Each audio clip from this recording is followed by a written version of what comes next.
and then stop recording there. I think we're good. So I'm going to start since it's a bit late. So good morning. It's just me and Rafaela this morning. Hi everyone watching on YouTube. The weather is really bad this morning. Lots of rain. So I don't think people are venturing out this morning. But I'll do a recording this morning for this week and next week, and then the week of the 28th, the weekend of the 28th, I won't be here because I will be attending the conference. So I hope everybody is feeling good this morning. And my topic this morning is about the mind and body connection. And again, in my work, I have been able to talk to a lot of people who come to me with chronic illnesses, and I hear the stories about their lives, and the common theme is that a lot of people have stress, and a lot of people have anxiety and depression. Some of my patients have PTSD and ADHD and or anger issues, relationship issues. And I think there is a large part of their illness is caused by this stress in their lives. And stress affects the mind and the body, right? There's a strong connection between the mind and the body. But what do you think, which one dominates, the mind or the body? Which one dominates and which one affects your health the most?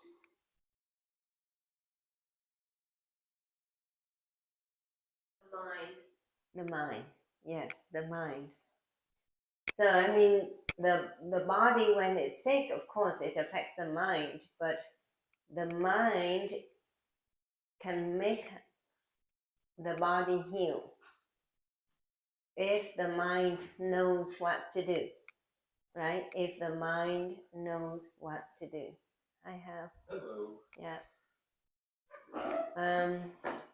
So if you have both mind and body in sickness, which system do you need to work on first? The mind. Yes. But at the same time, if you work on both, the end result is a better result. But for somebody who have both sickness in the mind and the body, we need to work on the mind first so that they can get motivated and have the energy to improve on their physical health. I working on their nutrition, right, and exercise and sleep. When the mind is sick, I'm not saying that they have mental illness, but when the mind is in the state of disbelief or no motivation, it's just simply having no motivation at all. You don't have to have a mental illness, you just have no motivation to do anything. Then it's hard to get started on healing. There's another aspect to this that's not about motivation or depression or anything like that, and that is encoded in your central nervous system can be trauma, where the actual, like the spindles in the muscles, they tense up when they encounter a situation that is reminiscent of a past trauma that they've had. Yes. And so until you reprogram the central nervous system to realize that, no, this is okay, you can go ahead and relax, it tenses up, and it's not a conscious thing. It just automatically happens as a form of protection and guarding. Right. So you mentioned trauma. I think trauma plays a big role in people's mental health and physical health. And when you suffer significant amount of trauma from a very young age, you need guidance, right, to get out of that. A child mind is not mature enough to make decisions, so the child mind will get stuck in that state of, fear, right? State of fear, state of, avoidance, trying to avoid things to protect themselves. And then they grow into adulthood with that mindset, right? But a lot of times trauma happens as an adult. Like for me, it was in my 6th decade that a trauma happened, a physical trauma happened. Right, yeah. And it wasn't an issue for the first 6 decades of my life. Yeah, so trauma can happen at any stage of your life, but I think as an adult, it's easier for an adult to go through therapy, because at least the adult has the maturity that the child doesn't have yet.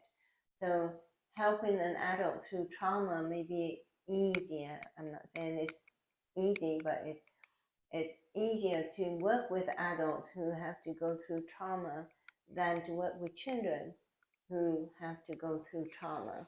But children who have to go through trauma, the study shows that if a child suffered 3 traumatic events in childhood, that child has significant increased risk for chronic illnesses as an adult. Chronic illnesses, so we're talking about chronic physical illnesses like hypertension, diabetes, obesity, autoimmune disease, fibromyalgia, chronic headaches, all of that. The chronic illnesses, physical illnesses as well as mental chronic illnesses like chronic anxiety, chronic depression. They may have chronic PTSD, ADHD, maybe some of them have schizophrenia, a lot, right?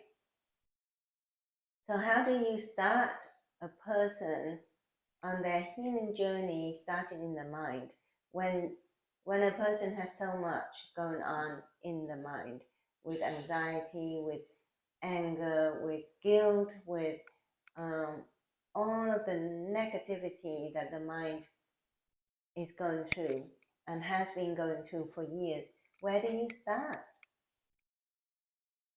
Where do you think we start?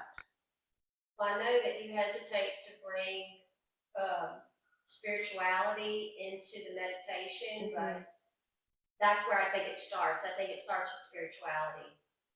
Yeah, spirituality and faith help for sure. But how do we, some people, they go to church and they get into spirituality and they feel guilty.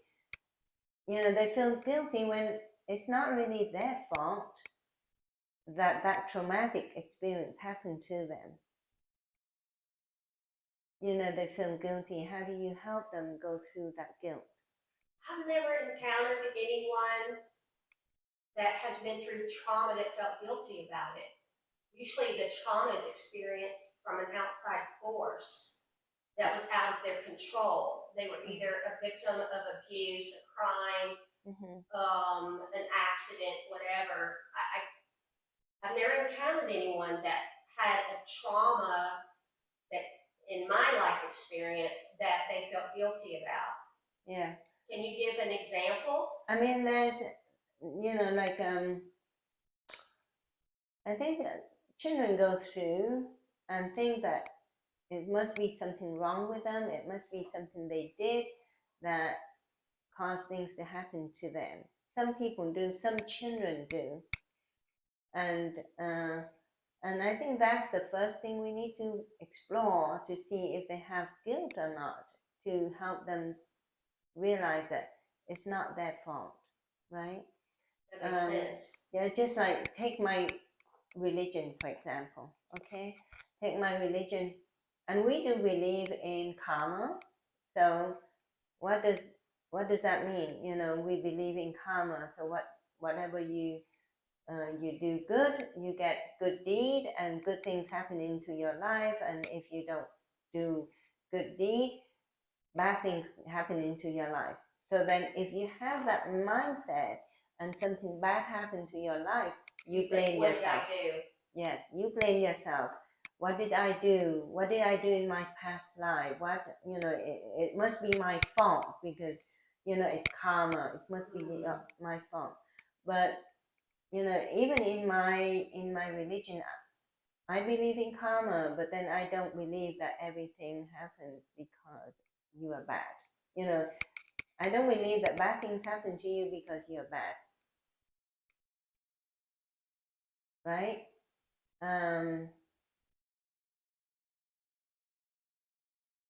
It's because the other people are bad and you're just a victim, right? So I think it's really, really hard to help someone on a journey of healing, starting with the mind when they have an, let me call it, unhealthy mind, because they have chronic illnesses in the mind. But in order to heal the whole body, and if the person have both physical illness and mental illness, we have to start with the mind first. We always have to start with the mind. And with anything, we have to ask the question why. We have to dig deep. And I think it's the process that requires a lot of time, a lot of nurturing, a lot of understanding. It's not something that we can jump into a solution and make certain assumptions, right? And go about it. But I think this is where mindfulness is a good start. I'm asking about how you help a person with an unhealthy mind to heal the mind. How can you help? I have a thought. I mean, again, this probably is more in the spiritual dimension, but a person is traumatized, sick of mind and body. The first thing that they have to be reassured of is that they're not alone in the world. They're not alone in the universe. Right. There is a loving God that made us all, and He is there to help. Yeah. Well, let's say take an example, like pretend that I'm in that situation and you tell me that God helps everybody. I'll say to you, why didn't God rescue me when that trauma happened to me? Right? Life teaches us lessons. I think. Yes. Part of what a person that's been traumatized by others, they're truly a victim when it happens. But then that episode passes and there should be healing. Well, you can't heal if you still view yourself as a victim. You have to couple that, even though it doesn't make sense, with the idea of forgiveness. You can move forward and heal. So I think it's a intricate process of how to help people heal. And We have to take baby step. Baby step. So what is the first step? Right? First step is not to go into and tell them what to do. Oh, you should do this, you should do this, you should be spiritual, should. That is very overwhelming for that person. And it may not be a good way to go. But I always come back to mindfulness practice as a good way to start, right? Because what is the again, the definition of mindfulness practice? It's awareness. It's practice of raising awareness and what? Awareness Without judgment. Without judgment and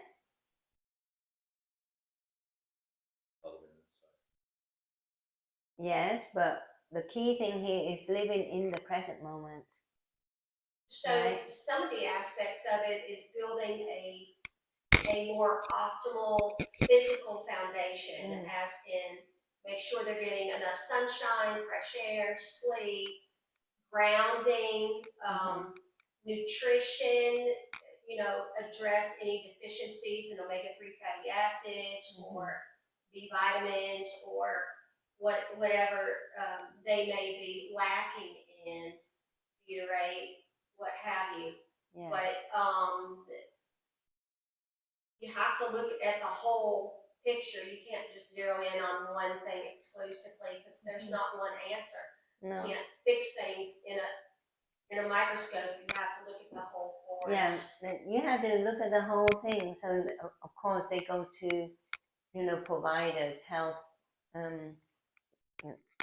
practitioners to help them to do that. But how do you help them themselves to do it? I mean, of course they get physician, clinician, practitioners, counselors. I don't think that's who's going to help them. I know of no doctor that's going to help them make sure that they're grounding and That's why. I mean, you can and tell getting them light and all these things. Yeah. And the person has to become aware that these things are important. Right. Then they Awareness have to set again. up their life so that they're actually implementing all these pieces every day. Right. So that they optimize their ability to heal. Of course, yeah. So of course it has to come from them. But I'm talking in the situation where the person is mentally not ready. I mean, if you have a good, healthy mind, of course you're going to go and do it all. The doctors can tell you to do things and you go home and you do it all. But when mentally you're not ready, how do you help people like that to start the journey of healing? Where do you start? What tool do you use? I encounter people all the time, and it's been over many decades that I've experienced this, where I want them to be healthy more than they want themselves to be healthy. Yes. And I see a person in pain. I see a person that physically isn't doing the most basic things, and they just don't care. They don't want it. I have a patient who really wants to heal, but mentally she's not there. Right? So how do you that person really want to heal? That person really suffers, but there is a lot going on in the mind that prevent him from take that step and be strong and go out and do it. So in that situation, what can you do? I still think mindfulness practice is a good start because you teach them the very basic step. What is the basic step? Breathing. If you can train that person to focus on their breathing as the first step, and when they do it well, they can start to focus on the next step, which is other senses, right? Listening, hearing, focusing, exploring what's going on in their body. But why not teach them to just focus on the breath? Simple, one task. no more, no more. That's right. So I think that is really, really good step, and you're not going to make them feel so overwhelmed with tasks that they have to do. And and like I said, it's a long process. It's not something that you can make the person do very quickly, because they have a lot going on, lots going on in the mind. And then you have to take simple steps. I think it's important to be honest Mm-hmm. and straightforward, although you may have to do it in baby steps and not all at once. Yeah. Because like you said, it could be too overwhelming. Yeah. But you have to start somewhere. Mm-hmm. Yeah. So maybe 1 week or 1 day, focus on the breath, and maybe you have to do that for 2 weeks or 2 months, and then introduce something else. Right. So baby step, but the first step, if we know what the first step is, and we utilize that step very well, then there's better chance of success. If you take the first step wrong, then you go down the wrong path, and then things are not going to be the way you want. But I think because the breathing practice simply is so beneficial in every way, mentally and physically, why not just teach them to focus on the breath? That's it. I think that's a fine idea. It may also be like in certain circumstances with certain patients that are complex, It's a team approach, yeah, but they probably need some counseling. Yep. To deal with. We mentioned about that when we're talking about how we can help the person to do something. No, I don't disagree that. Because they are going to need a lot of help from multi practitioners, right? Not just one person. They need a lot. They need a primary care physician. They need a psychiatrist. They need a counselor. They need they need a lot of social support, friends, families, and all of that. People who suffered a lot from trauma, abuse, right? Abuse from other people, they tend to be withdrawn. They don't want to be with people. But we know that one of the 4 pillars of a healthy mind is connection. So they need to develop connection. Yeah, when a person doesn't know their neighbors, that's a big red flag. And in our society, in the United States, that is a common problem with people. They don't know who their neighbors are. Yeah.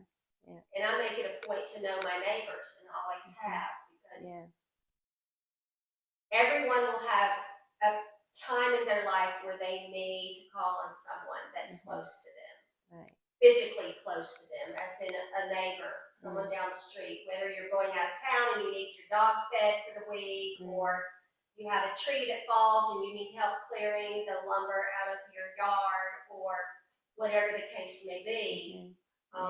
But you need to know the people that are around you, and it needs to be a conscious decision that you make. And even if you're not a very outgoing person, you need to make yourself do it, because you don't want to wait till the last minute and then have an emergency and nobody even knows who you are.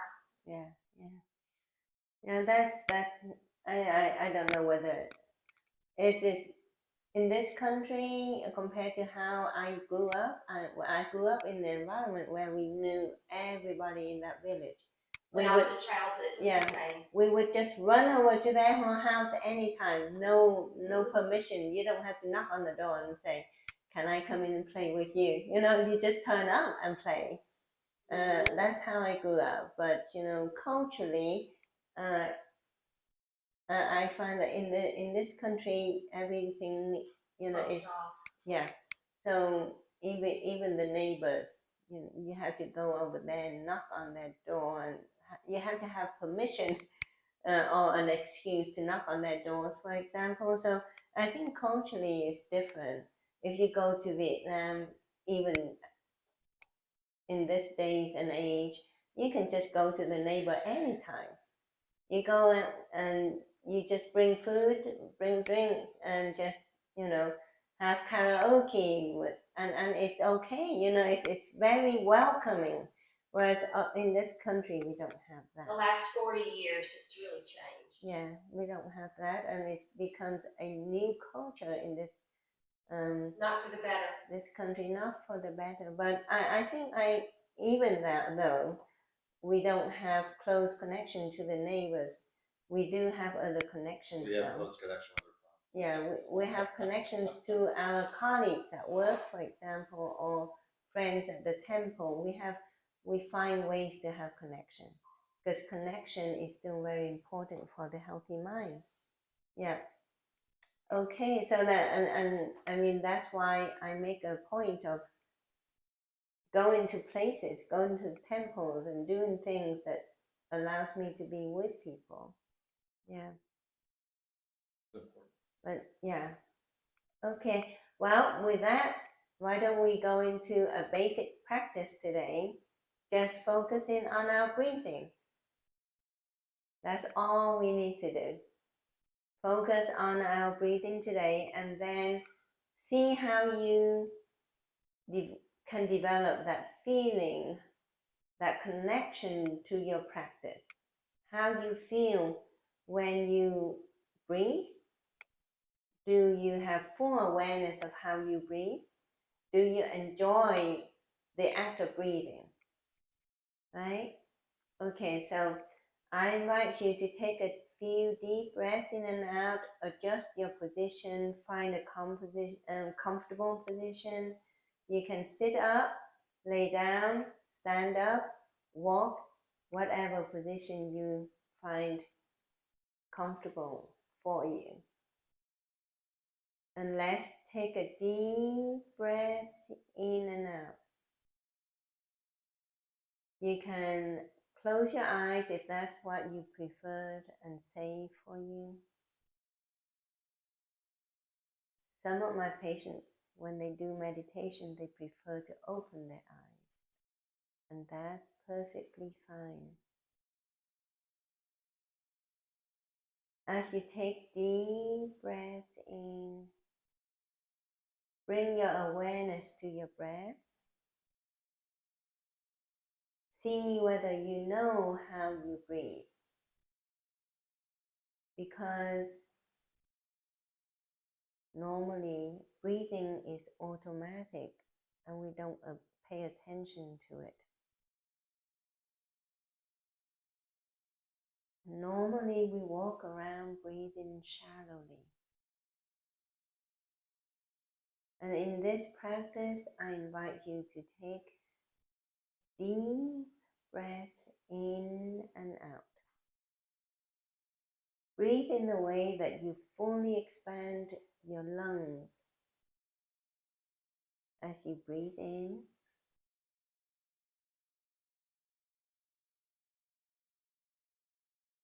And when you breathe out as slowly as you can and as long as you can.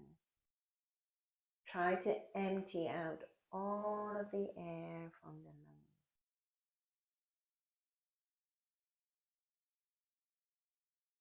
Are you aware of how you are breathing? Are you aware of how effectively you are breathing?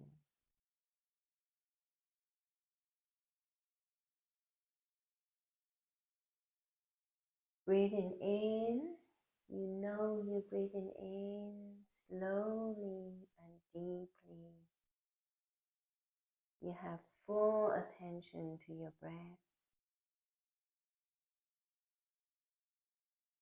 And you know how your chest cage rises.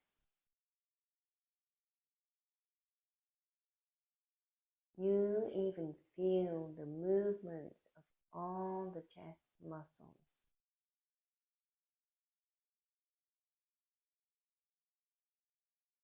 As you breathe in and out, you have full attention to the act of breathing.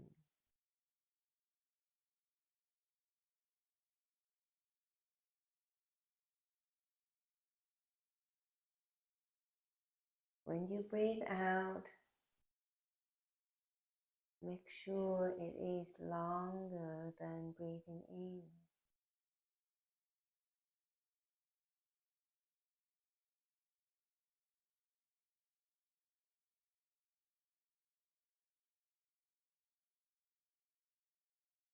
Focus your awareness on your breathing. You are now an observer.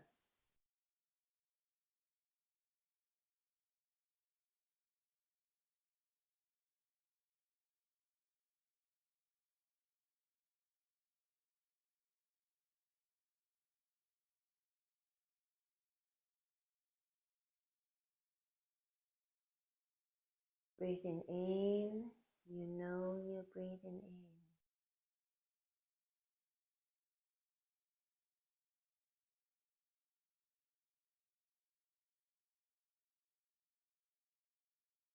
Breathing out, you know you're breathing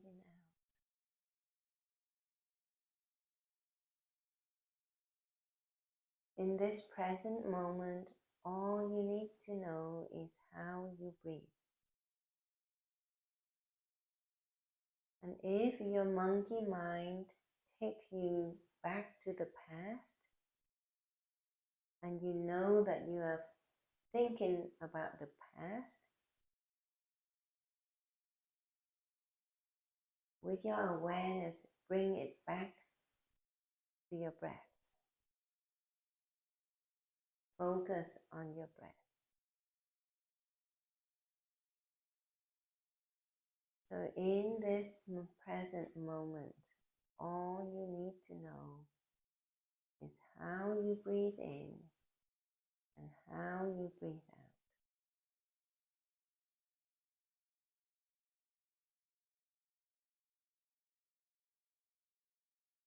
Let's do that for 2 or 3 minutes.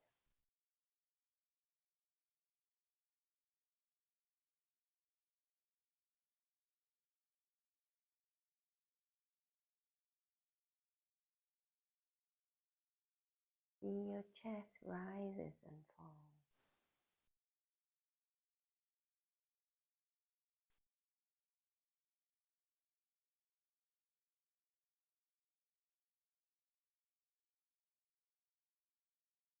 This is the practice of raising awareness without being judgmental.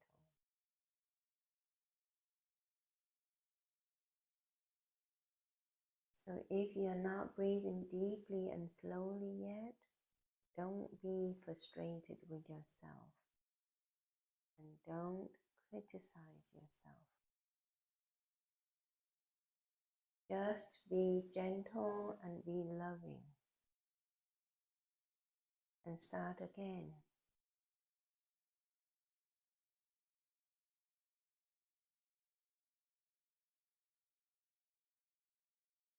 In this present moment, all you need to do is give yourself all the attention.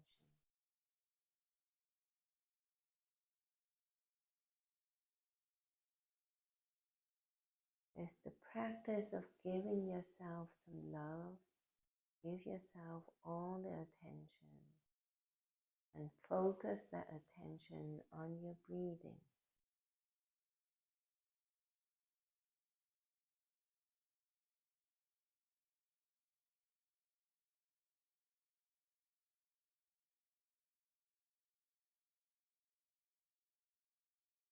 Future is not yet here. The past is already behind us.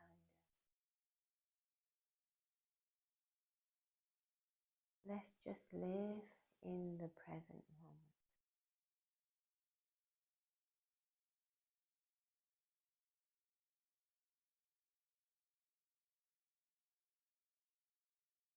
With each breath, you are fully aware of what's going on.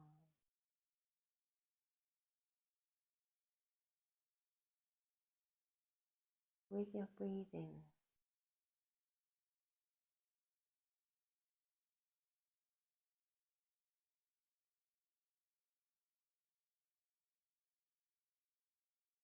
Breathing in, I know I'm breathing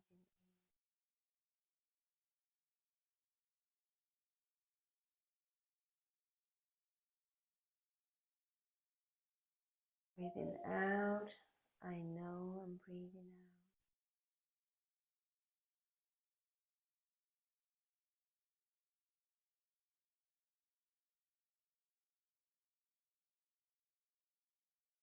Breathing in, I know I'm breathing in with joy.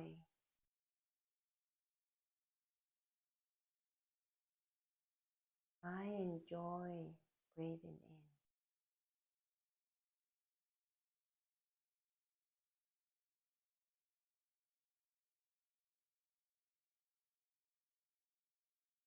Breathing out, I enjoy breathing out.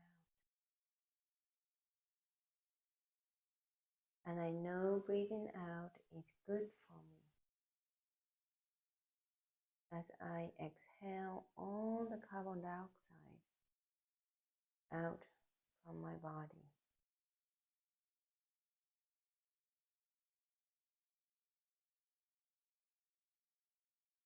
Breathing in, I enjoy breathing in, and I know I'm taking in as much oxygen as I can to feed my cells.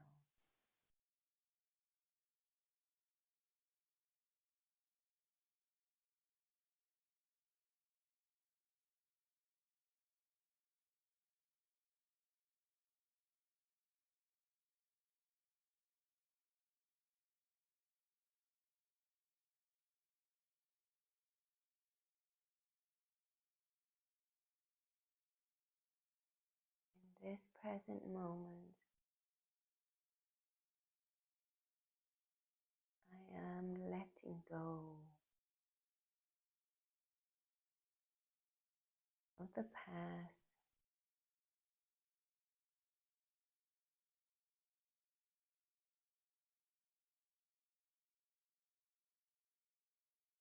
I am enjoying the present moment.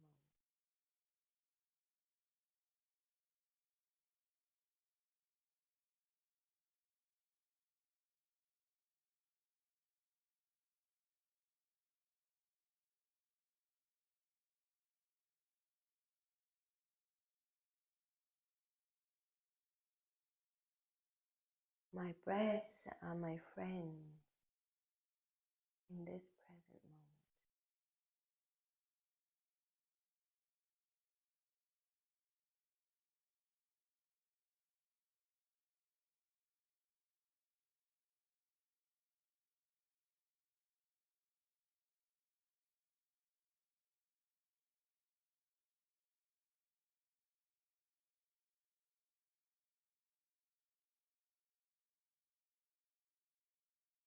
And as you breathe in and out, try and focus your attention and awareness on how you connect to your breath.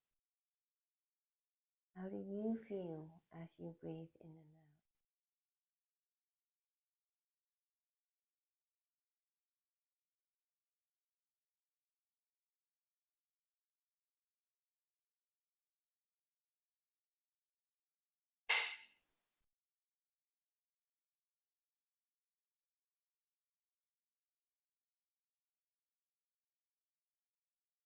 I feel gratitude as I breathe in and out.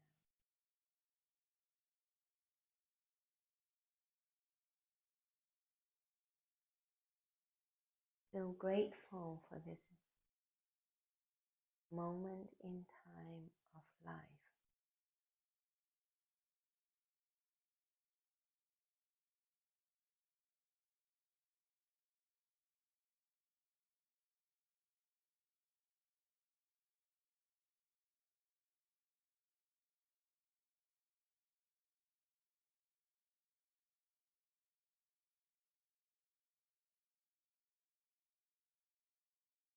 As I breathe in and out, I'm so grateful for these breaths.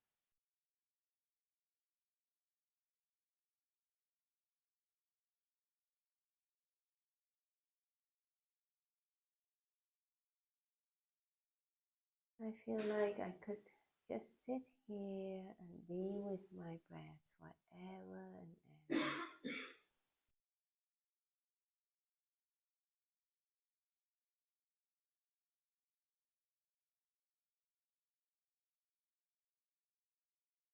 I enjoy breathing in. I enjoy breathing out.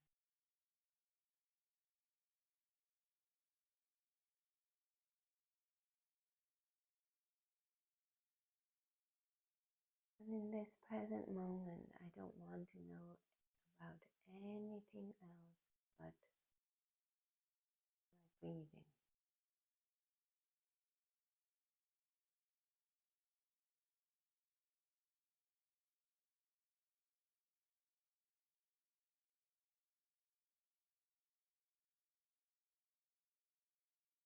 I let go of the past.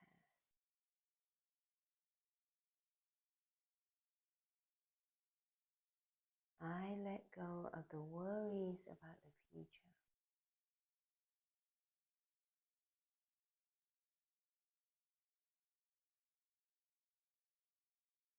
I am sitting in peace in this present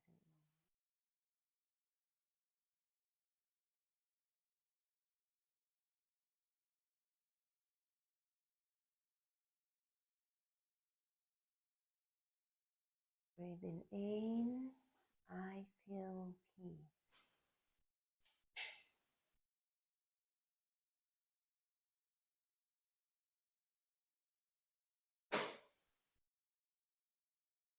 Breathing out, I feel joy.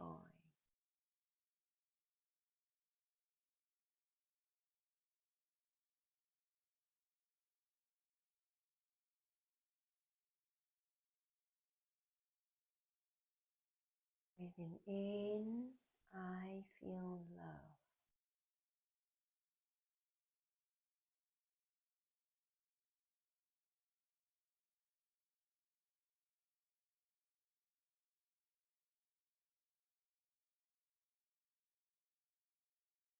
And out, I feel tranquility.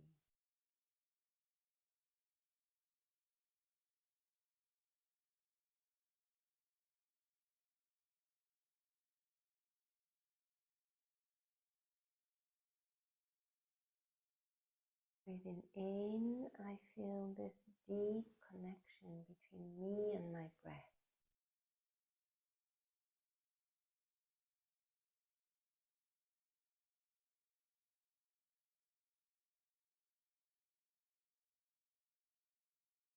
Breathing out, I feel this deep gratitude for my breath.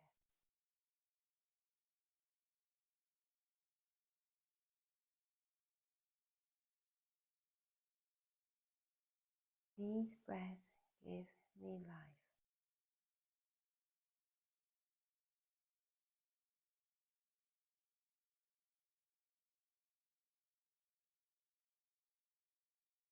These breaths help me to detoxify.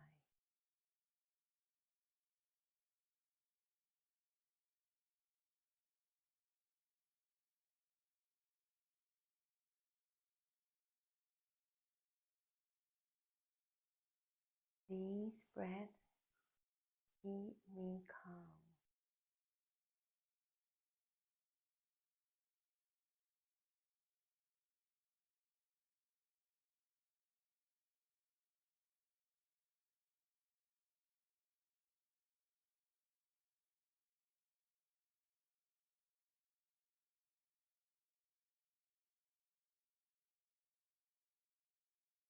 Breathing in, I know I'm breathing in slowly and deeply.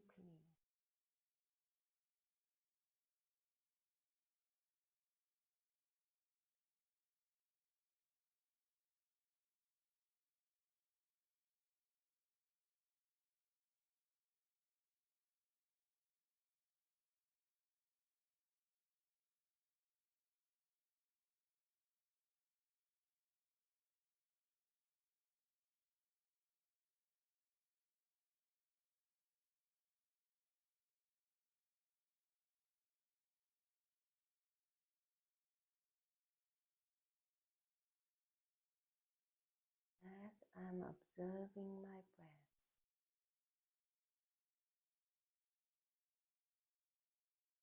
I'm fully aware of the fact that I am an observer.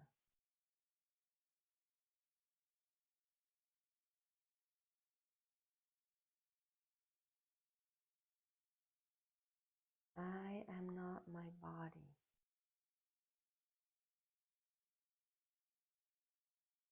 I am not my mind.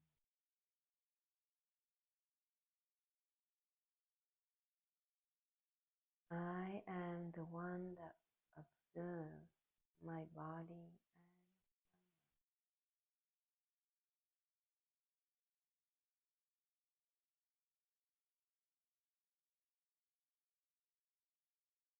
and I know who I am.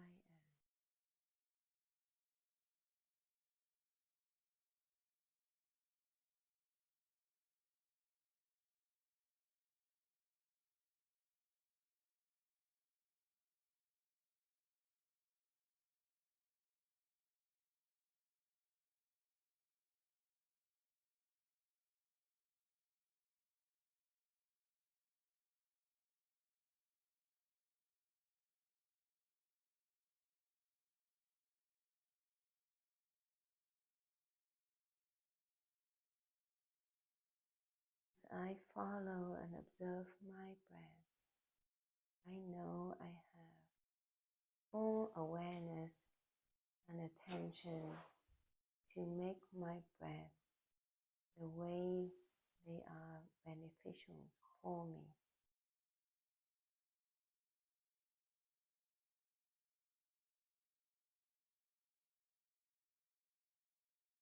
I can make myself breathe in slowly and deeply.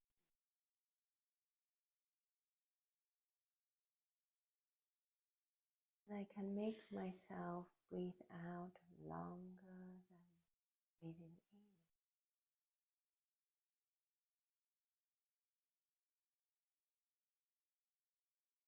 I have more awareness in this present moment.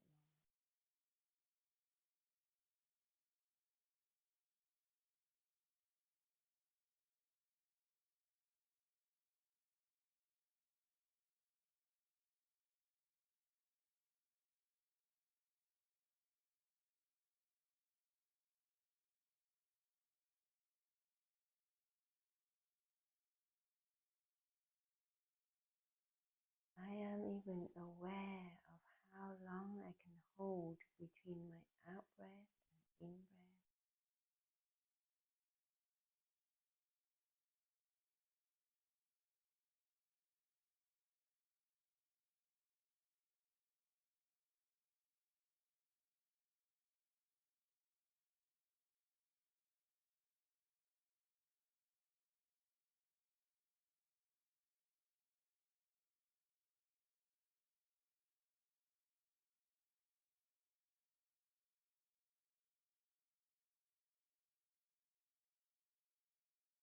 As I breathe in, I even follow the air that enters my nose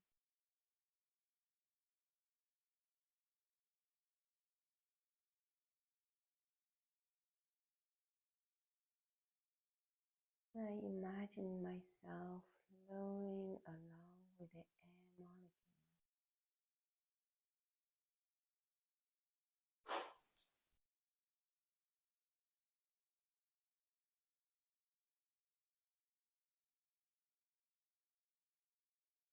And then enjoy this journey from outside in the universe, flowing into the nose, up the nostrils, and down to the lung, through the lung membrane,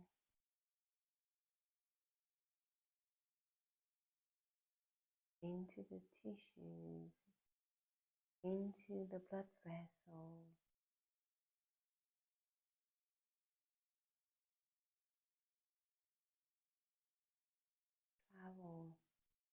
to every cell in the body.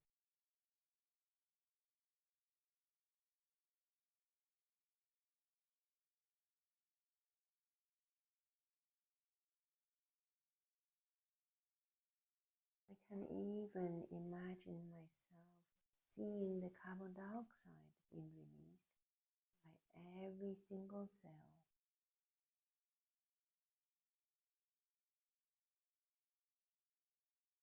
I imagine myself taking the journey with the carbon dioxide, returning to the lungs.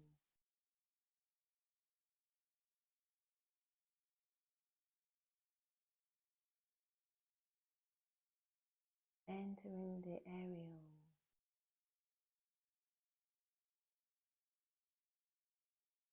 blowing up the bronchial trees,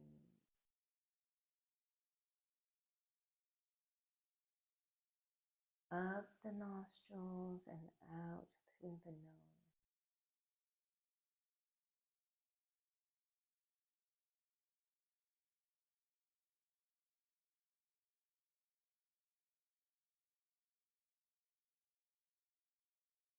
By taking an adventure within myself.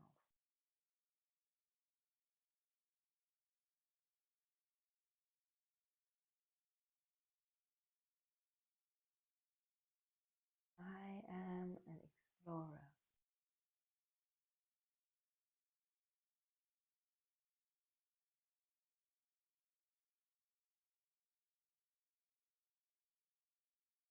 This moment of present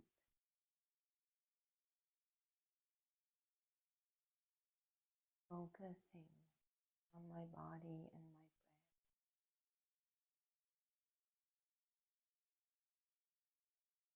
Where I take a microscopic journey that I have not ever taken before.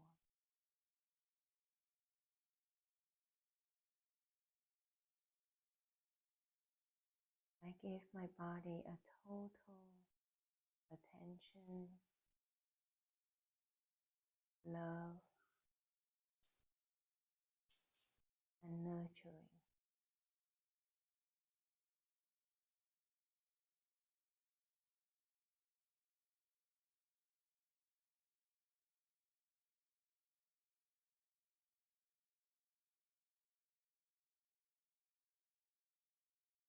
Focusing on my breath have taught me something about self-love.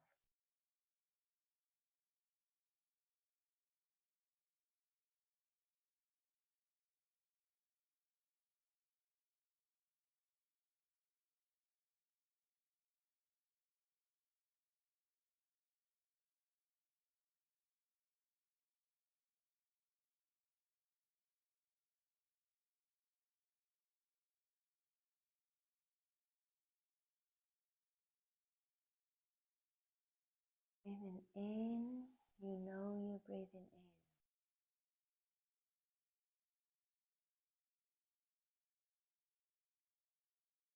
Breathing out, you know you're breathing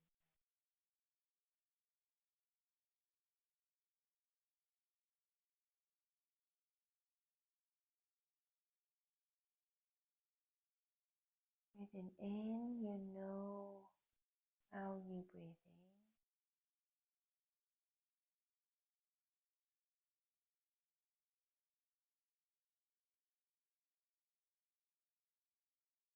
Out, you know how you breathe out.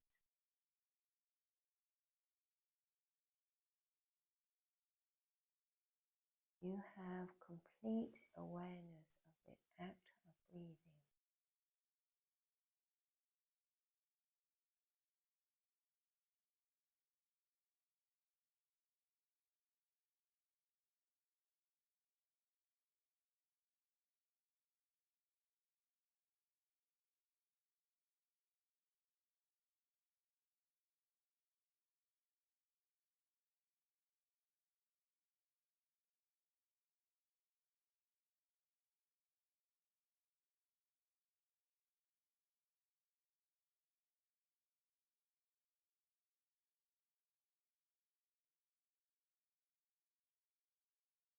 your mind wanders and you forget to focus on your breath,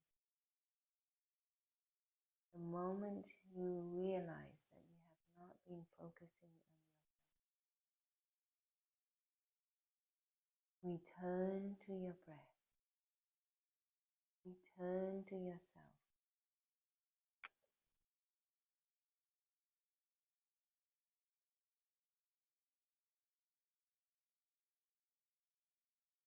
Return to this present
moment. And in, you know how you breathe in.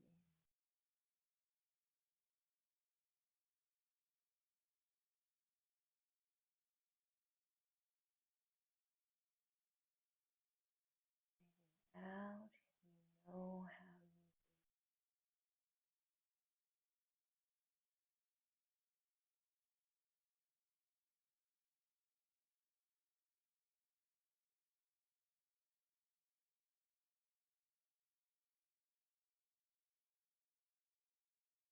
you breathe in and out. You know how your chest rises.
Deep breath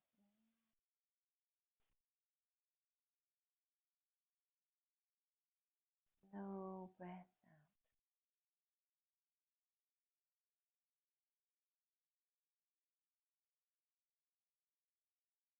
Turn to yourself.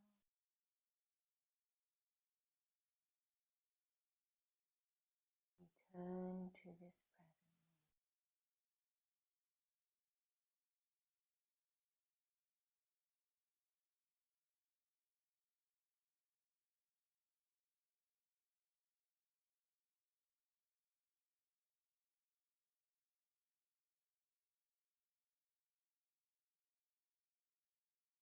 Let go of the past.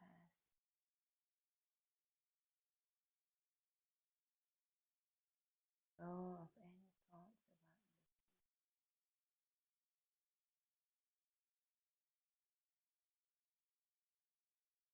you. Be present in the present moment.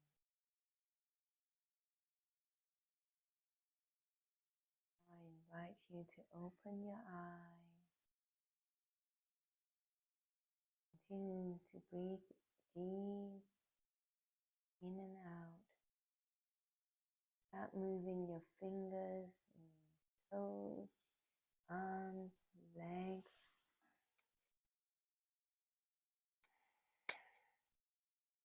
There we go. Half an hour of practice. How is everybody feeling? Rested. Restful. Relaxing? I am. So let's do some stretching. Stretch out your arms and then bend down and stretch out your back. Take deep breaths in and out as you stretch. Do a few stretches, few twists.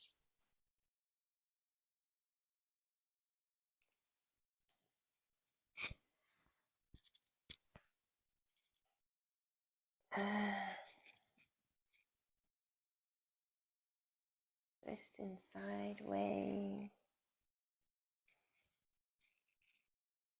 Straightening your back.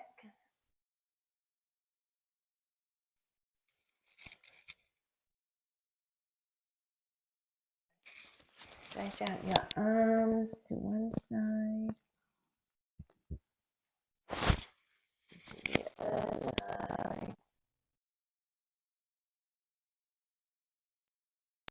And pull your knees up to your chest. That. And then you can stretch out your hips. Cross your legs.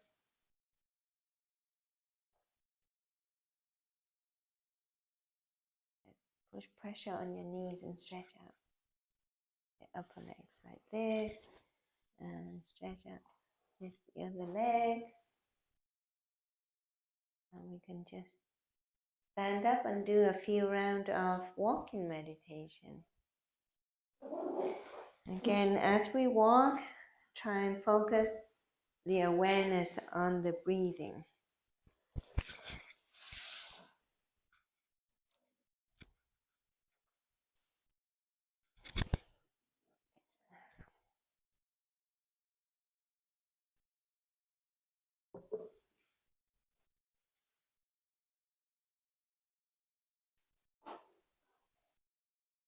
And the bell helps to focus our attention too.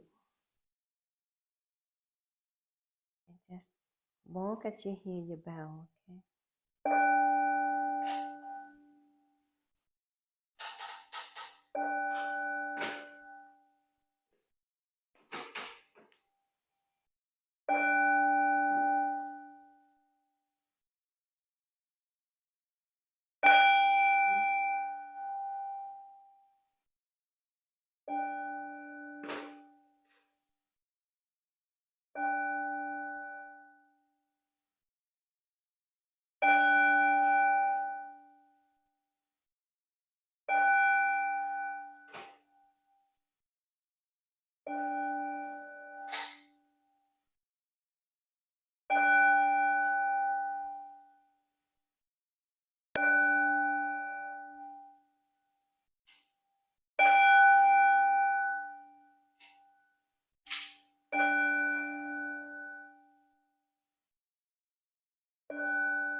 Okay. Well, just a quick discussion, sharing of experience, and we will conclude after that. Well, the skies have parted and it's not raining now. That's good. Yes, we've got a lot of flooding in the area in Indiana, so we'll pray for the people who have been affected by the flood and hope their homes get, cleaned up and repaired soon. Natural disaster always happens. Impermanence. Impermanence, yeah. Things come and go. Don't be too attached to things that could float away. So how was your practice? Was it easy to focus on your breath? Just your breath? Yeah, I think it's easy to. But did your monkey mind wander? Only with the power of suggestion. Power of suggestion, what do you mean by that? So when you raise a question about if something from the past, the power of suggestion, it distracts you from your breath. Or something in the future, because you had brought up the past and the future during the meditation, and that I found as a distraction. Yeah. Just to stay focused on breathing, no problem. But when things are, by asking the question, it's a power of suggestion, it distracts you. That's what I found. I think I just wanted to, I know during the practice, some people will have a monkey mind, wondering, thinking about the past or worry about the future. So that was just a reminder to let go of the past and bring your attention back to the present moment and focus on your breath if your monkey mind was doing that. That was it. I like listening to your voice when you're leading the meditation, so that's maybe I'm thinking about your voice more than thinking about my breath at times. Okay. Yeah. But forgive me for that. Yeah.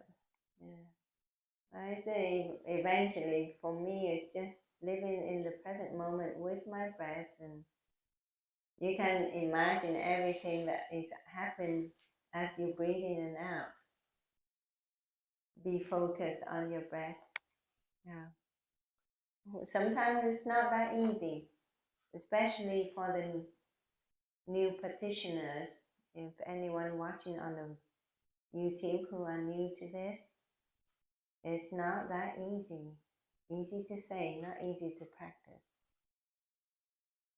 And if any of us practice and start the journey of meditation, we all know that, right? At the beginning, it's not easy. Monkey mind wanders. Even 1 minute was difficult.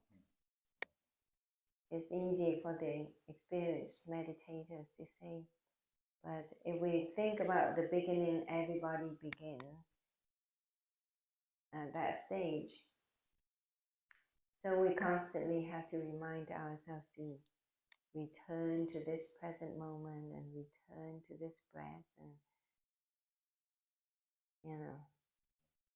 when your monkey mind wanders, even after many years of practice, your monkey mind could interfere with your practice. Yeah. Okay. Well, with that, we will conclude today's practice, and we have one more session next week, and then the week after that, we won't have any as I will be traveling. So I wish everybody a peaceful, happy, joyful weekend, and do something beautiful, something healthy for yourself and for your family too. So namaste. Thank you.